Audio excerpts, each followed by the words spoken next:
അവൻ മുന്നറിഞ്ഞവരെ തൻ്റെ പുത്രൻ അനേക സഹോദരന്മാരിൽ ആദിജാതനാകേണ്ടതിന് അവൻ്റെ സ്വഭാവത്തോട് അനുരൂപമാകുവാൻ മുൻ നിയമിച്ചിരിക്കുന്നു. ദൈവത്തിൻ്റെ മാറ്റമില്ലാത്ത വചനം ശ്രദ്ധിക്കുന്ന പ്രിയപ്പെട്ടവരെ, ദൈവം നമ്മെ വിളിച്ചത് യേശുവിനെ പോലെയാകാനാണ്. ദൈവം നമ്മെ വിളിച്ചത് യേശുവിൻ്റെ സ്വഭാവത്തോട് അനുരൂപമാകാൻ വേണ്ടിയാണ്. യേശുവിൻ്റെ സ്വഭാവത്തിൻ്റെ സവിശേഷത എന്താണ്?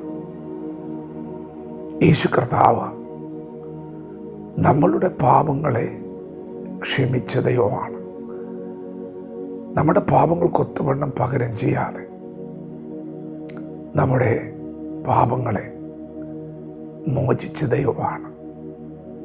പ്രിയപ്പെട്ടവരെ, ആ സ്വഭാവം, ആ ദിവ്യ സ്വഭാവം നാം കാണുന്നത് കാൽവറിയിലാണ്. ദൈവം നമ്മെ വിളിച്ചത് യേശുവിനെ പോലെയാകാനാണ്. യേശുവിൻ്റെ സ്വഭാവത്തോട് അനുരൂപമാകാനാണ് ദൈവം നമ്മെ നിയമിച്ചിരിക്കുന്നത്.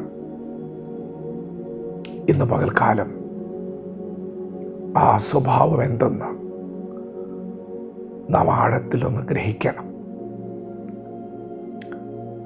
തന്നെ ശകാരിച്ചിട്ട് തിരിച്ച് ശകാരിക്കാതെ, ഒരു കർണത്തടിക്കുന്നവന് മറുവർണ്ണം കാണിച്ചു കൊടുക്കുമ്പോൾ അവൻ നമ്മെ സ്നേഹിക്കുകയായിരുന്നു. പ്രിയപ്പെട്ടവരെ, മറ്റുള്ളവരെ വിധിക്കാൻ എളുപ്പമാണ്. എന്നാൽ അവരുടെ കുറവുകളെ കണ്ടു വിധിക്കാതെ അവരെ സ്നേഹിക്കുക എന്നുള്ളത് അതൊരു വലിയ നന്മയാണ്.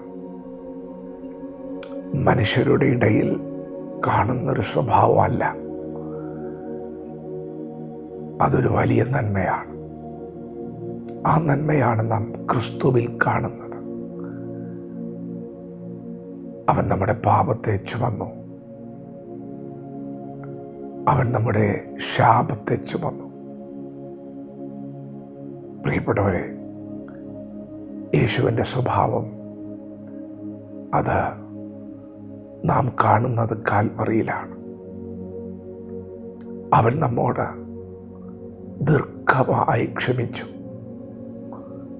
അവൻ ദയ കാണിച്ചു. ഇന്നു പകൽ നമുക്കും ക്ഷമിക്കുവാൻ കഴിയണം. നമുക്കും മറ്റുള്ളവരോട് ദയ കാണിക്കുവാൻ കഴിയണം. യേശു കർത്താവിൻ്റെ സ്നേഹം അത് ക്ഷമയാണ്. യേശു കർത്താവിൻ്റെ സ്നേഹം അത് ദയയാണ്. സ്നേഹത്തിന് ഈ ഭൂമിയിൽ ഒത്തിരി നിർവചനങ്ങളുണ്ട്. നമ്മെ സ്നേഹിക്കുന്നവരെ നാം തിരിച്ച് സ്നേഹിക്കും. എന്നാൽ യേശുവിൻ്റെ സ്നേഹം നാം കാണുന്നത് നാം ഓരോരുത്തരും ശത്രുക്കളായിരുന്നപ്പോൾ, പാപികളായിരുന്നപ്പോൾ അവൻ നമ്മെ സ്നേഹിച്ചു. പ്രിയപ്പെട്ടവരെ, അതാണ് അവൻ്റെ സ്വഭാവം. അവൻ നമ്മെ സ്നേഹിച്ചു. ആർക്കും വേണ്ടാതിരുന്ന നമ്മെ അവൻ സ്നേഹിച്ചു. എല്ലാവരാലും അവഗണിക്കപ്പെട്ട നമ്മെ അവൻ പരിഗണിച്ചു.